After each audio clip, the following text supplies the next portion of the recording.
জ্ঞান ফিরলেও শঙ্কামুক্ত নন নূর, ফোন করে খোঁজ নিলেন প্রধান উপদেষ্টা। ন্যাক্কারজনক হামলার বিচার বিভাগীয় তদন্তের সিদ্ধান্ত। এই ঘটনার উপরে একটি জুডিশিয়াল তদন্তের সিদ্ধান্ত হয়েছে এবং এই তদন্ত জুডিশিয়াল একজন হাইকোর্টের জাস্টিসের নেতৃত্বে এই তদন্ত হবে। বিভিন্ন স্থানে বিক্ষোভ। ফেব্রুয়ারির নির্বাচন কেউ ঠেকাতে পারবে না, নেত্রকোনায় বললেন সালাউদ্দিন। বিরোধিতাকারীদের প্রত্যাখ্যান করবে জনগণ। আমরা একটি লক্ষ্য নিয়ে সংস্কার করছি, যাতে এই দেশে আর কোনোদিন ফ্যাসিবাদের উৎপত্তি না হয়, সাংবিধানিকভাবে অথবা সংসদীয়ভাবে ব্যক্তি স্বৈরতন্ত্রের প্রবর্তন না হয়। দুপুরের পর প্রচারণায় নেমেছেন ডাকসু নির্বাচনের প্রার্থীরা। ছুটির দিনে ক্যাম্পাসে শিক্ষার্থী কম থাকায় হলে হলে লিফলেট বিতরণ। রাজনীতি গুরুত্ব পেলেও সংস্কার কার্যক্রমে প্রাধান্য পাচ্ছে না অর্থনীতি। ইআরএফ আয়োজনে বক্তারা। কিছুটা শৃঙ্খলা ফিরেছে আর্থিক ব্যবস্থাপনায়।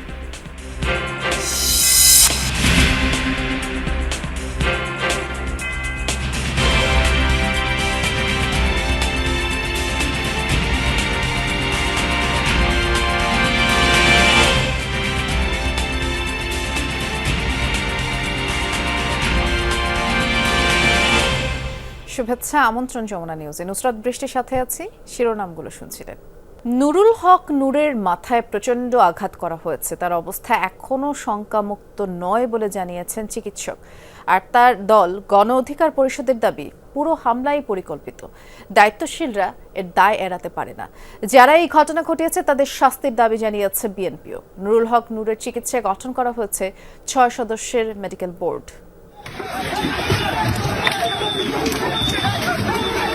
বিজয়নগরে গণ অধিকার পরিষদের সভাপতি ও ডাকসুর সাবেক ভিপি নুরুল হক নূরের উপর হামলা চালানো হয় শুক্রবার রাতে।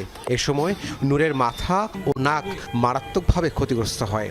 ঢাকা মেডিকেলের আইসিইউতে ভর্তি নূরের চিকিৎসা চলছে মেডিকেল বোর্ডের অধীনে। তাকে দেখতে আসেন বিএনপির স্বাস্থ্য বিষয়ক সম্পাদক ডাক্তার রফিকুল ইসলাম। জ্ঞান ফিরলেও তিনি এখনও শঙ্কামুক্ত নন বলে জানিয়েছেন ঢাকা মেডিকেলের নিউরোসার্জন ডাক্তার জাহিদ রায়হান। সে যেভাবে মারাত্মকভাবে আহত হয়েছে সেটি হয়তো আরও খারাপ দিকেও টার্ন নিতে পারত, কিন্তু তার এই আহত হওয়াটা এবং এজ এ জুলাই যোদ্ধা হিসেবে আমি অত্যন্ত দুঃখ ভারাক্রান্ত হৃদয়ে বলতে চাই যে এই ধরনের ঘটনা যে বা যারা ঘটিয়েছেন তাদেরকে অবশ্যই বিচারের আওতাধীন আসা উচিত। আমরা এখন আল্লাহ করতেছি, এই মাথার পানিটা যদি বেড়ে যায় ওনার এই কনসাস লেভেল কিন্তু থাকবে না, তখন আমাদের অন্য ব্যবস্থা নিতে হবে। আরেকটা জিনিস, সেটা হলো ওনার রক্তে সোডিয়ামের পরিমাণ কম, যেখানে 135 থেকে 45 থাকে, ওনার সোডিয়াম কিন্তু কমে আসছে 121 is a very bad sign for subarachnoid haemorrhage. তো আমরা ভালো মন্দ কিছুই বলতেছি না, আমরা সর্বোচ্চ সার্ভিস উনি এখানে পাচ্ছেন। গতকালের হামলায় আহত গণ অধিকার পরিষদের সাধারণ সম্পাদক রাশেদ খান দাবি করেন, পরিকল্পিতভাবে নূরকে হত্যার চেষ্টা করা হয়েছে। নুরুল হক নূরকে যে হত্যা চেষ্টা করা হয়েছে, আমরা মনে করছি হত্যার উদ্দেশ্যে পরিকল্পিতভাবে নুরুল হক নূরের উপর গতকাল হামলা করা হয়েছে। সেনাপ্রধানের উদ্দেশ্যে বলতে চাই, যদি আপনি এই ঘটনার দায় না নিতে চান তাহলে আপনাকে অবশ্যই তদন্ত সাপেক্ষে সেনাবাহিনীর যারা নুরুল হক নূরকে রক্তাক্ত করেছে, যারা আমাদের নেতাকর্মীদেরকে রক্তাক্ত করেছে, তাদের বিরুদ্ধে উপযুক্ত ব্যবস্থা গ্রহণ করতে হবে। পরে হাসপাতালে আসেন বিএনপির স্থায়ী কমিটির সদস্য ডক্টর আব্দুল মঈন খান। বলেন, গণতন্ত্রে উত্তরণের জন্য যারা আন্দোলন করেছেন তাদের উপর নির্মম হামলা দেশের মানুষ মেনে নেবে না। 2024-এর অগাস্ট থেকে যে রূপান্তর প্রক্রিয়া শুরু হয়েছে, গণতন্ত্রের রূপান্তরের যে প্রক্রিয়া শুরু হয়েছে, সেই প্রক্রিয়া আমরা অতি শীঘ্র সম্পন্ন করব, যাতে করে গতকাল নুরুর উপরে যে ঘটনা হয়েছে, যে অত্যাচার হয়েছে, যে জুলুম হয়েছে, সেটার যেন এদেশে আর কোনোদিন পুনরাবৃত্তি না ঘটে। নূরের উপর হামলার ঘটনায় আইনগত ব্যবস্থা নেওয়ার কথা ভাবছে গণ অধিকার পরিষদ। এই ঘটনার সাথে যারা জড়িত। রাব্বি সিদ্দিকী, যমুনা নিউজ, ঢাকা।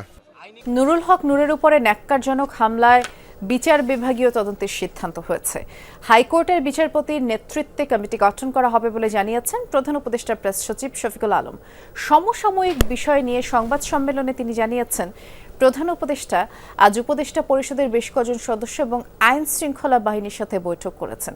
এ সময় শফিকুল আলম বলেন, ফেব্রুয়ারির মধ্যভাগের আগে নির্বাচন হবে, ভোট হওয়ার মতো পরিবেশ আছে। রাজনৈতিক দলগুলোর সাথে বর্তমান পরিস্থিতি ও নির্বাচন নিয়ে আলোচনা হবে বলেও জানান প্রেস সচিব। আর আগামীকাল বৈঠক হবে বিএনপি, জামায়াত ও এনসিপির সাথে। জুডিশিয়াল তদন্তের সিদ্ধান্ত হয়েছে এবং এই তদন্ত ইম্পার্শিয়াল জুডিশিয়াল তদন্তটা করবেন হচ্ছে একজন হাইকোর্টের জাস্টিসের নেতৃত্বে এই তদন্ত হবে। ইলেকশন ঠিক যথাসময়ে হবে, 15ই ফেব্রুয়ারির আগে, মানে রোজার আগে ইলেকশন হবে, ফেব্রুয়ারির প্রথমার্ধে এটা হবে। আগামীকাল কিছু পার্টির সাথে, রাজনৈতিক দলের সাথে আমাদের চিফ অ্যাডভাইজার বসবেন, বর্তমান পরিস্থিতি এবং ইলেকশন নিয়ে আলাপ আলোচনা হবে।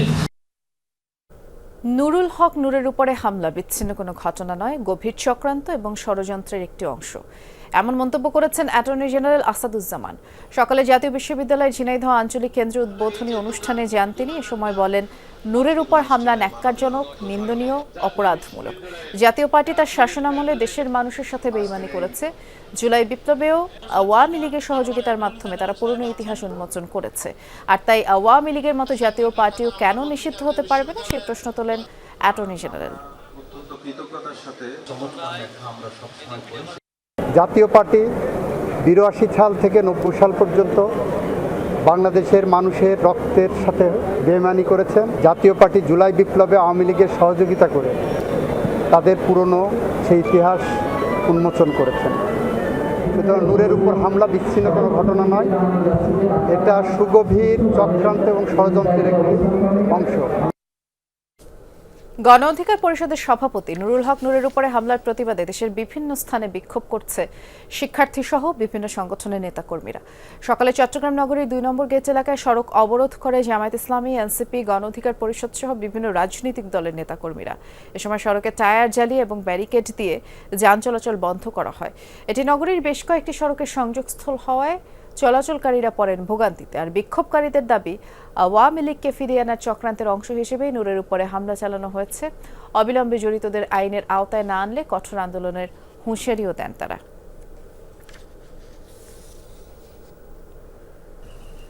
একই দাবিতে ঢাকা রাজশাহী মহাসড়ক অবরোধ করেছে রাজশাহী বিশ্ববিদ্যালয়ের শিক্ষার্থীরাও। এতে যোগ দেয় বিভিন্ন রাজনৈতিক সংগঠনের নেতাকর্মীরা।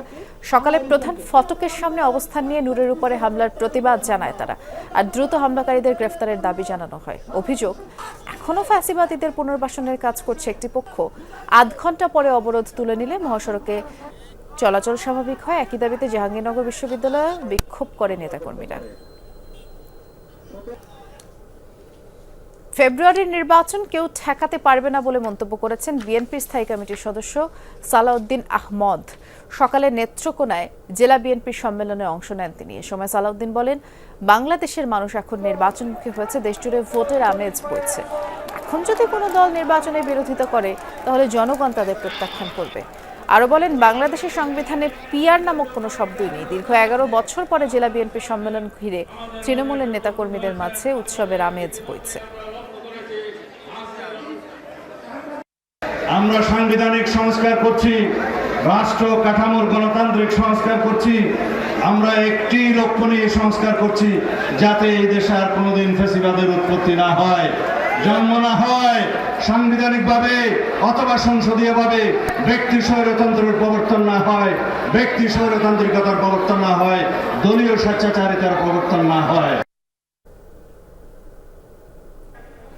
এদিকে দীর্ঘ ১৭ বছর পর জেলা বিএনপির সম্মেলন হচ্ছে মেহেরপুরে। সকাল থেকে খণ্ড খণ্ড মিছিল নিয়ে সম্মেলনস্থলে জড়ো হন নেতাকর্মীরা। উৎসব মুখর পরিবেশ তৈরি হয়। এতে প্রধান অতিথি হিসেবে ছিলেন বিএনপির ভাইস চেয়ারম্যান অধ্যাপক নার্গিস বেগম। সম্মেলনে বিএনপি চেয়ারপারসনের উপদেষ্টা আমানুল্লাহ আমান বলেছেন, গত ১৬ বছর বাংলাদেশ ছিল গণতন্ত্র ও মানবতাহীন একদলীয় শাসন ব্যবস্থা ছিল। আর এই ১৬ বছর বেগম খালেদা জিয়া পালিয়ে যাননি। শেখ হাসিনা এবং তার দোসরদের বিচার এই দেশের মাটিতেই হবে। ময়মনসিংহে জাতীয়তাবাদী ক্ষুদ্র জাতীয় গোষ্ঠীর প্রতিনিধি সমাবেশ শুরু হয়েছে। আর দেশের সমতলে থাকা 14টি জেলার 34টি ক্ষুদ্র জাতিগোষ্ঠীর সহস্রাধিক মানুষ এই সমাবেশে যোগ দিয়েছেন।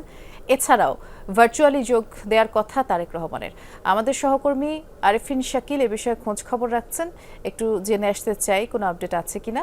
এই সমাবেশে তারেক রহমানের যেহেতু ভার্চুয়ালি বক্তব্য রাখার কথা, সেটি কখন নাগাদ হতে পারে আমাদেরকে একটু বিস্তারিত করে জানাবেন, এবং সমাবেশ ঘিরে উচ্ছ্বাস উদ্দীপনা কেমন চোখে পড়ছে তাও জানতে চাই।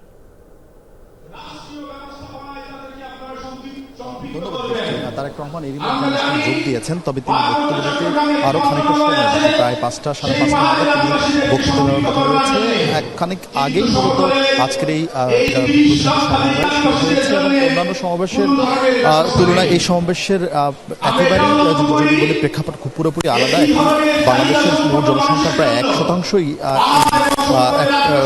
ক্ষুদ্র জাতীয় গোষ্ঠী, এবং তাদের জন্য আগামী দিনে বিএনপি সরকার ক্ষমতায় এলে কী ধরনের পরিকল্পনা নেওয়া হবে বা কী ধরনের সমস্যা সমাধান করা হবে সেই বিষয়গুলো নিয়ে মূলত আজকের এই সমাবেশে আলোচনা করা হচ্ছে। এবং যে 36টি জাতীয় গোষ্ঠীর প্রতিনিধিরা অংশ নিয়েছেন তারা মূলত বক্তব্য দিয়েছেন তাদের যে সমস্যা, যে সংকট, তারা বিএনপির ভারপ্রাপ্ত চেয়ারম্যান তারেক রহমানের সামনে উপস্থাপন করছেন। এবং তাদের যারা প্রতিনিধি এসেছেন এবং গত কয়েক দশকে এই জাতীয় গোষ্ঠীগুলো দীর্ঘদিন ধরে আপনি জানেন যে তারা নানান ধরনের সংকটে পড়েছেন এবং নানান সময় তারা সাম্প্রদায়িক হামলার শিকার হন। সেই ঘটনাগুলি তারা উল্লেখ করছেন এবং সেই ঘটনাগুলো যেমন সুষ্ঠু বিচার তারা তেমনি চান, তেমনি সাংবিধানিক যে তাদের যে সুযোগ সুবিধা থাকার কথা বা যে অধিকার থাকার কথা সেই অধিকার যেন পুনঃপ্রতিষ্ঠা হয় সেই বিষয় নিয়ে মূলত আজকের বক্তব্য দিচ্ছেন। 5:30 নাগাদ বক্তব্য দিবেন তারেক রহমান, সেই বক্তব্য নিশ্চয়ই সব সমাধানের বিষয়ে তিনি আশ্বাস দেবেন। বৃষ্টি নিশ্চয়ই তখন আবার আপনার মাধ্যমে দর্শকদের আপডেট জানাবো। ধন্যবাদ জানাচ্ছি আরিফ। বেলা বাড়ার সাথে সাথে ডাকসু নির্বাচনের প্রচারণাও জমে উঠেছে। ছুটির দিন হওয়া ক্যাম্পাসে শিক্ষার্থীর সংখ্যা কম, আর তাই হলগুলোতে হ্যান্ডবিল, লিফলেট বিতরণ করছেন পদপ্রার্থীরা। বিশ্ববিদ্যালয়ের শিক্ষার্থীদের বিদ্যমান নানা সমস্যা সমাধানের আশ্বাস দিচ্ছেন প্রার্থীরা। তবে নারী হলের সংখ্যা কম হওয়ায় এবং এক হলের ছাত্রীরা অপর নারী হলে প্রবেশের ক্ষেত্রে সীমাবদ্ধতা থাকায় নারী প্রার্থীরা পিছিয়ে যাচ্ছেন। তারা বলছেন পুরুষ হলের সংখ্যা বেশি হওয়ায় কেন্দ্রীয় সংসদে নারী প্রার্থীদের লেভেল প্লেইং ফিল্ড এমনিতেই কম। নির্বাচিত হলে এই বৈষম্য দূর করার প্রতিশ্রুতি দিচ্ছেন অনেকেই। বিকেলে আবু বাকের কাদেরের প্যানেল বাকশাস 8টি প্রস্তাবনা আকারে ইশতেহার দিয়েছে। এতে রয়েছে রাজনৈতিক, একাডেমিক, প্রশাসনিক, student welfare, career, skill development, cultural, sports, নারী স্টুডেন্ট ডিগনিটি এবং ইন্টারনেট ও প্রযুক্তি। আর একটা মেয়ে সে তাদের মেয়েদের 5টা হলই কভার করতে পারছে না। তো এখানে একটা ছেলের এবং একটা মেয়ের যে পার্থক্য সেটা দৃশ্যমান। মুক্তিযুদ্ধ এবং বিভিন্ন চেতনার নামে ধোঁয়া উড়ানো হলেও আমাদের হলের মূল সমস্যাগুলো আবাসন, খাদ্য এবং একটা স্বাস্থ্যকর পরিবেশ, তার কোনোটি নিশ্চিত করা হয়নি। শিক্ষার্থীদের প্রতিনিধিত্ব করার মাধ্যমে প্রশাসনের সাথে আমরা সমঝোতার মাধ্যমে, ডিলিংসের মাধ্যমে আমরা আসলে সমস্যাগুলো সমাধান করতে চাই। যেমনটি বলছিলাম, বেলা বাড়ার সাথে সাথে ডাকসু নির্বাচনের প্রচারণাও জমে উঠছে। সেই প্রচারণার খবরই আমরা জানবো। ঢাকা বিশ্ববিদ্যালয়ে আমাদের সহকর্মী আরিফুর রহমান সবুজ আছেন, তিনি অপেক্ষা করছেন। সবুজ, বিকেলবেলা ডাকসু নির্বাচনের প্রচারণা কেমন দেখছেন একটু আমাদেরকে জানাবেন। বৃষ্টি মূলত আজকে যেহেতু বন্ধের দিন, সেই কারণে মূল ক্যাম্পাসে সেইভাবে আসলে প্রচারণা খুব একটা নেই। এবং যেহেতু ভোটার সবচেয়ে বেশি হলগুলোতে, 18টি হলে প্রায় বেশিরভাগ ভোটার, সেই হলগুলোতে জমজমাট প্রচারণা চলছে এবং প্রার্থীর সংখ্যাও কিন্তু হলগুলোতে বেশি। অর্থাৎ কেন্দ্রীয় সংসদে যে প্রার্থীর সংখ্যা 770 জন, এর বাইরে হলগুলোতে প্রায় 1100-র মতো প্রার্থী রয়েছে। সেই কারণে হল কেন্দ্রিক যে প্রচারণাটি, সেই প্রচারণাটি জমজমাট। তবে এই ক্ষেত্রে যেটি হয়েছে, অর্থাৎ আজকের দিনে আমরা যেটি লক্ষ্য করেছি, প্রত্যেকটি প্যানেল, অর্থাৎ 9টি প্যানেল ঘোষণা হয়েছে এবং স্বতন্ত্র যারা প্রার্থী রয়েছে প্রত্যেকেই কিন্তু সাধারণত যখন প্রচারণার সময় মিডিয়া অনেক বেশি মিডিয়া হওয়ার কারণে, গণমাধ্যম কর্মী হওয়ার কারণে কিছুটা তারা যেটি বলছেন যে বাধাগ্রস্ত হওয়ার কিছুটা সম্ভাবনা রয়েছে। কারণ ঢাকা বিশ্ববিদ্যালয়ের 57টি বিভাগে এখন পরীক্ষা চলছে। এই পরীক্ষার্থীদের কাছে যখন প্রার্থীরা যান, তখন আসলে তাদের কিছুটা পড়াশোনার যে ব্যাঘাত, সেই ব্যাঘাত সৃষ্টি হচ্ছে। তারাও যারা প্রার্থীরা পরীক্ষার্থী ভোটারদের কাছে যাচ্ছেন, তারাও কিছুটা ইতস্তত বোধ করছেন। সে কারণে তারা কিছুটা মিডিয়া অ্যাভয়েড করার চেষ্টা করছেন এবং নিভৃতে যে যার মতো করে পারছেন প্রচারণা চালানোর চেষ্টা করছেন। তবে তারা যেটি বলছেন যে এই সময়টাকে বিশ্ববিদ্যালয় কর্তৃপক্ষের প্রতি তারা আহ্বান জানিয়েছেন পরীক্ষাগুলো যেন স্থগিত করা হয় এবং এই আহ্বানটির পাশাপাশি তারা বলছেন যে এটি যদি হয় তাহলে স্বতঃস্ফূর্তভাবে ডাকসুর যে স্বতঃস্ফূর্ততা শিক্ষার্থীদেরও সেই জায়গাটি তৈরি সেটি বজায় থাকবে। ধন্যবাদ বিস্তারিত জানানোর জন্য সবুজ। আর্থিক ব্যবস্থাপনায় কিছুটা শৃঙ্খলা ফিরেছে, তবে এটা পলিসির কারণে আসেনি। দুর্বৃত্তরা ক্ষমতা থেকে পালিয়ে যাওয়ায় ব্যাংকিং খাতে লুটপাট কমেছে। অর্থনৈতিক সাংবাদিকদের সংগঠন ইআরএফ আয়োজিত মোয়াজ্জেম হোসেন শাহরুখ বক্তব্যে এমন মন্তব্য করেছেন অর্থনীতিবিদ ডক্টর জাহিদ হোসেন। জানিয়েছেন রাজনৈতিক সংস্কার গুরুত্ব পেলেও প্রাধান্য পায়নি অর্থনৈতিক কার্যক্রম। 2024-এর তুলনায় 2025 সালে সার্বিক অর্থনীতির অবস্থা কিছুটা স্বস্তিদায়ক। রপ্তানি ও রেমিটেন্সে উন্নতির তথ্য পাওয়া যাচ্ছে, তবে বিনিয়োগের ক্ষেত্রে বেশ অবনতি ঘটেছে।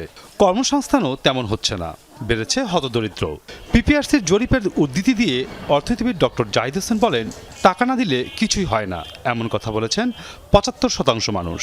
অ্যাক্টিভিটি চাঞ্চল্যের ক্ষেত্রে এক্সপোর্ট রেমিটেন্স ছাড়া অন্য জায়গায় তেমন কোনো উন্নতির লক্ষণ তো নাই, বরং অবনতির লক্ষণ দেখা যাচ্ছে ডেটাতে। এখানে কোনো জাজমেন্টের ব্যাপার নাই।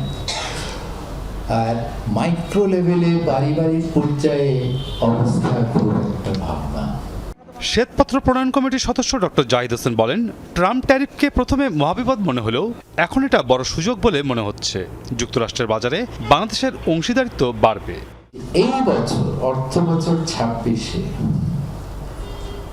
আমেরিকান বাজারে ভারত থেকে আমরা কতটা এক্সপোর্ট নিতে পারি, মিনিমাম আমার হিসাব হচ্ছে $187 কোটি মিনিমাম।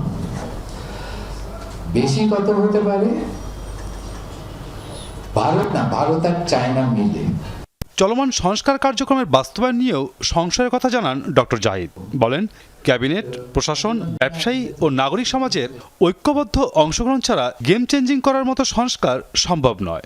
মানে আমরা এক হতে পারছি না, সেটা সবচেয়ে বড় প্রমাণ হলো ঐক্যমত কমিশনের যে প্রেস ব্রিফিং গুলো আপনারা শুনেন, যেখানে ঐক্যমতের চেয়ে অনৈক্যের উপরে ঐক্যের কথাই বেশি শুনে। সবাই বলে যে ঐক্যমত হতে পারি না, সেখানে ঐক্যমত আছে। মূল্যস্ফীতির নিয়ন্ত্রণ এবং গুড গভর্নেন্সের ক্ষেত্রে চাঁদাবাজি বড় অন্তরায় হিসেবে কাজ করছে বলে মনে করেন এই অর্থনীতিবিদ। সেটা ব্যাংকের দুর্দশা কাটেনি, কিন্তু লুটপাটে ভাটা করেছে 1 নম্বর কারণ। মাসুদুজ্জামান রবিন, যমুনা নিউজ, ঢাকা।